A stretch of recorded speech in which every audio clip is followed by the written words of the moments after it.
Bonjour, ici Michel pour actualité-dvd.com et aujourd'hui je vous parle du film Footloose de Herbert Ross, sorti en Blu-ray chez Paramount le 27 septembre 2011 et mettant en vedette Kevin Bacon, Larry Singer, Diane Wiest et John Lithgow. Un adolescent venant de la ville essaie tant bien que mal de s'intégrer à la petite ville où il a emménagé avec sa mère et tente d'organiser une fête où les jeunes pourront danser alors que le pasteur du village a fait passer une loi interdisant la musique rock et la danse. Dans ce grand classique des années 80, on retrouve quelques visages connus, mais surtout quelques chansons connues. Pour ceux de cette génération, c'est tout un monde de nostalgie, de bons et de mauvais souvenirs, et de honte face à la tenue vestimentaire qui s'ouvre.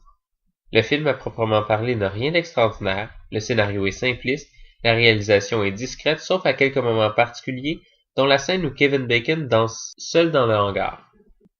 Fidèle aux années 80, on oppose de manière un peu facile les bons sentiments et les mauvais, les bonnes personnes et les mauvaises.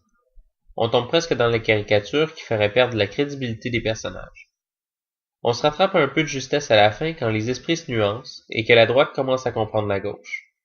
Le film reste divertissant, bien de son époque, qui a peut-être un peu mal vieilli mais qui garde le charme d'une époque révolue. Le transfert sur Blu-ray valait le détour. Bien que les limites techniques empêchent de voir le film comme s'il avait été tourné en HD, la qualité de l'image, en particulier des couleurs, a été assez travaillée pour qu'on puisse voir une grande différence. Les couleurs plus claires ajoutent au film une touche de vivacité actuelle. Le film est présenté en format d'image HD 1080p, en anglais DTS HD Master Audio 6.1, en français Dolby 2.0, en espagnol mono et en portugais mono, avec les sous-titres français, anglais, anglais pour malentendants, espagnol et portugais. Dans les suppléments, on retrouve des documentaires mettant en vedette Kevin Bacon, Sarah Jessica Parker et Christopher Penn, ainsi que les tests de Kevin Bacon et un montage de ses costumes. On y trouve aussi des commentaires de Kevin Bacon, de l'auteur Dean Pitchford et du producteur Craig Sadden.